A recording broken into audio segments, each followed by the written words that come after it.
معاہدہ کراچی اور جموں کشمیر کے میر صادق کو میر جعفر۔ دنیا کی تاریخ اگر اٹھائیں تو ہر قوم کی زندگی میں کچھ ایسے لمحات اور کچھ ایسے فیصلے ہوتے ہیں جو ان کی حیثیت کا تعین کرتے ہیں۔ معاہدہ کراچی جو 28 اپریل 1949 کو کیا گیا، یہ جموں کشمیر کی تاریخ میں بھی بالکل ویسا ہی ہے۔ آپ دیکھیں تو اگر جموں کشمیر کی تاریخ دیکھیں تو 4 اکتوبر 1947 کو جو ایک حکومت بنائی گئی، اور پھر 24 اکتوبر 1947 کو جو کچھ کیا گیا، جس کو ایک آزاد حکومت ریاست جموں کشمیر کا نام دیا گیا۔ پیچھے کی ہسٹری اگر چھوڑ بھی دیں، لمبی تاریخ پہ نہیں جائیں گے کہ یہ لوگ کیا کیا کرتے رہے، تو آپ دیکھیں گے کہ چلو ایک لوگوں کا اعتراض اس پہ یہ ہوتا ہے کہ نہیں، وہ تو مہاراجہ کے خلاف، اس کی شخصی حکومت کے خلاف ایک بغاوت تھی اور لوگوں میں غم و غصہ تھا۔ اس بات کو ابھی مان لیا جائے تو 1947 میں جو کچھ ہوتا ہے، قبائلیوں کی لشکر کشی کے باعث، اور قبائلیوں کی لشکر کشی کروانے والے یا ان کے ساتھ مل کے یہ سارا جو اپنے ہی ریاست پہ حملہ کروانے والے، وہ ایک سردار ابراہیم خان صاحب پیش ہیں ان میں۔ ویسے تو اور بھی کچھ لوگ ہیں، ان کا نام زیادہ ہی آتا ہے، بعد میں صدر ریاست جموں کشمیر بھی بنے۔ تو آپ دیکھیں، اپنے مفادات کے لیے معاہدہ کراچی کی طرف آئیں تو 24 اکتوبر 1947 سے لے کے پھر یو این میں آپ چلے جاتے ہیں، اور یو این میں تو آپ کا کیس، آپ کی ریاست متنازع ڈکلیئر ہو جاتی ہے۔ اس کے بعد کچھ لوگ دلیل یہ دیتے ہیں کہ معاہدہ کراچی وہ دستاویز ہے کہ جس کی بیس پہ تو ہم اس ریاست کو یا گلگت بلتستان کو جموں کشمیر کا حصہ ثابت ہوتی ہے۔ اب ان کے اس بھولے پن پہ یا اپنے مفادات کی خاطر ایسی باتیں کرنے والے، اب ان کے لیے تو سمپل جواب یہی ہے کہ جب آپ 1948 میں جب انڈیا اس مسئلے کو لے کے یو این میں جاتا ہے، تو وہاں پہ تو یہ آپ کا مسئلہ ڈکلیئر ہو جاتا ہے، متنازع ریاست ڈکلیئر ہو جاتی ہے۔ اس میں جموں کشمیر، گلگت بلتستان، سری نگر، یہ سارے ایریے اس میں شامل ہیں۔ پھر آپ جا کے اپنے چھوٹے چھوٹے مفادات کے لیے، اپنی اولادوں کی خوشنودی کے لیے، اپنے ان کی عیش و آرام کے لیے آپ نے معاہدہ کراچی کرتے ہیں۔ صرف ڈیڑھ سال کا عرصہ بھی نہیں ہے یہ، کیونکہ پاکستان کو پتہ تھا اگر یہ ریاست، جب چلو اس آزاد حکومت ریاست جموں کشمیر کی بات کر لیں جو 24 اکتوبر کو بنتی ہے، جس کے صدر ہیں سردار ابراہیم صاحب بنتے ہیں، جو کہ اپنی کتاب میں خود لکھتے ہیں کہ ان کو بھی یہ پتہ نہیں تھا اور ان کو نامزد کیا گیا۔ تو یعنی کہ یہ وظیفہ خوری اور کاسہ لیسی کی ایک عجیب داستان ہے، عجیب مثال ہے۔ آپ کو ویسے دنیا کی ہسٹری میں ایسی مثالیں کم ملتی ہیں۔ میر جعفر اور میر صادق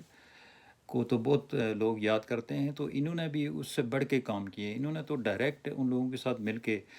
معاہدہ کراچی سے آپ دیکھیں کہ ہماری ریاست جو اس آزاد حکومت ریاست، جس کو نمائندہ حکومت یا اس کو بیس کیمپ کا درجہ دیا جا رہا تھا، تو یہ آپ جا کے اپنے پاکستان نے اس معاہدے میں کیا کیا چیزیں آپ سے لے لی۔ آپ کے پاس اپنی آرمی تھی، دفاع آپ کے پاس تھا۔ آپ نے پہلے تو معاہدہ کراچی اگر آپ پڑھیں تو اس میں دفاع یہ آپ سے لے لیتے ہیں، یعنی یہ دفاع پاکستان کے پاس چلا گیا۔ خارجہ امور، وہ جو جموں کشمیر کے معاملات ہیں وہ پاکستان کے پاس چلے جاتے ہیں۔ پھر جو مہاجرین کا جو بھی سلسلہ ہے وہ پاکستان نے دیکھنا ہے۔ تو یعنی کہ یہ سارے معاملات پہلے آپ، یہ جو ریاست کے لوگ تھے، ریاست کے جو، چلو ان کو نمائندہ ہی مان لیا جائے تھوڑی دیر کے لیے، تو یہ انہوں نے کرنے تھے، تو آپ نے یہ سارا کچھ ان کو لکھ کے دے دیا۔ پھر آپ نے وہاں پہ گلگت بلتستان کا جو ایریا ہے وہ ڈائریکٹ پولیٹیکل ایجنٹ کے انڈر اسی معاہدہ کراچی کے تحت آ جاتا ہے۔ اب ان کے پاس کیا رہتا ہے، یہ جو جنہوں نے وظیفہ خوری کی یا جو یہ کہتے رہے، پہلے تو یہ اس معاہدے کو مانتے ہی نہیں تھے یا بتاتے ہی نہیں تھے، جب یہ پتہ چلا تو یہ کہتے رہے ہم نے تو یہ معاہدہ کیا ہی نہیں ہے۔ بعد میں تو خیر وہ اب تو سب کو پتہ ہے کہ معاہدہ کراچی کے نام پہ اس ریاست کے ساتھ کیا کھلواڑ کیا گیا۔ یعنی آپ نے گلگت بلتستان کو الگ کر دیا، اور یہ 4000 مربع میل کا ایریا جو آپ کے پاس آیا، جہاں پہ آپ کے ان کے باقاعدہ وظیفے طے ہوئے ہیں، وہ سردار ابراہیم خان صاحب سے لے کے نیچے تک آپ یہ جو غازی اور مجاہد اور یہ تقریباً 28 30 لوگ اس میں ہیں، وہ آپ لسٹ کہیں دیکھ سکتے ہیں اس میں۔ تو دنیا میں آپ دیکھیں تو آپ کو ایسے لوگ بہت کم ملیں گے جنہوں نے اپنے مفادات کے لیے اپنے ہی ہاتھ اپنے ریاست کے لوگوں کو بھیج دیا مہاراجا پہ، اور یہ ان لوگوں پہ تو بہت بات کرتے ہیں، وہ تو بادشاہ تھے، مہاراجے تھے، تو وہ بادشاہ تو دنیا میں ایسے ہی ہوتے ہیں، لیکن ان کے ہوتے ہوئے تو اس ریاست کو بہت کچھ دیا بھی گیا۔ آپ کے پاس ایون الیکشن ہوئے، آپ کے پاس آئین ساز اسمبلی آ جاتی ہے، یہ اسٹیٹ سبجیکٹ رول کا آپ دیکھ لیں، وہ 1927 میں ہو جاتا ہے۔ تو 1949 میں پریکٹیکلی جو ہے بیسیکلی معاہدہ کراچی غلامی کی وہ بدترین دستاویز ہے، جس کے تحت آپ نے اپنی ریاست کو، اپنے ریاست کے لوگوں کو بھیجا ہے۔ معاہدہ امرتسر کا بہت ذکر کرتے ہیں کہ اس میں گلاب سنگھ نے یہ جو ہے یہ 75 لاکھ نانک شاہی میں لوگوں کو بیچا تھا۔ تو وہ تو ایک ریاست، ایک اسٹیٹ وجود میں آتی ہے، وہی معاہدہ ہے جس کی بیس پہ تو ریاست کا کلیم کیا جاتا ہے آج بھی۔ اگر اس کو چھوڑ دیں تو آپ کے پاس تو اس سے پہلے کوئی ایسی ریاست موجود نہیں ہے جس میں جموں کشمیر، گلگت بلتستان یہ ایریے سارے شامل ہوں۔ تو ہم تو یہ سمجھتے ہیں، اور اب دوستوں کو بھی یہ بتانا چاہتے ہیں کہ اس معاہدے کے تحت یہ وہ غلامی کی دستاویز ہے، ایسی تاریخ کی سیاہ دن ہے ہماری تاریخ کا، کہ جب کچھ وظیفہ خوروں نے،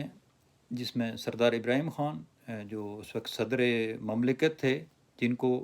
پاکستان نے ڈکلیئر کیا تھا، اور چودھری غلام عباس جو مسلم کانفرنس کے صدر تھے، ہیڈ تھے، اور پاکستان کے جو مشتاق گرمانی صاحب تھے، انہوں نے بیٹھ کے تو یہ معاہدہ کیا، اور یہ معاہدہ کر کے تو آپ نے اپنے آپ کو لیا کیا آپ نے۔ اس کے بعد 74 بھی کرتے ہیں، اس کی طرف تو ابھی نہیں آتے، ابھی صرف اسی پہ بات رکھتے ہیں۔ تو اب آپ دیکھیں کہ اس معاہدے کے تحت آپ نے اپنے بازو کاٹ کے، اور ایک جو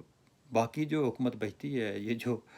جو کچھ لولی لنگڑی، یہ حکومت کیا، یہ تو ایک میونسپل کارپوریشن کا درجہ آپ نے دے دیا،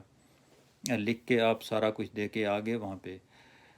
تو اس دن کو بلیک ڈے کے طور پہ بنائیں، اور اس سے سیکھنے کی ضرورت ہے کہ کون کون سے لوگ تھے، کون سے مجاہد، کون سے غازی، اور کون سے رئیس الحرار تھے جنہوں نے آپ لوگوں کو بھیجا ہے۔ اور یہ اب ان کی اولادیں ہیں، اور ان کے پیچھے جو دوسرے ہیں، وہ اب آپ ان کو دیکھیں، وہ انہی کے مطلب اسی سے آج تک تو یہ کھا رہے ہیں، بیچ کے تو آپ کو کھایا گیا۔ تو معاہدہ کراچی یہ وہ اس کی حقیقت تھوڑی سی آپ کی نظر گوش گزار یہ کی۔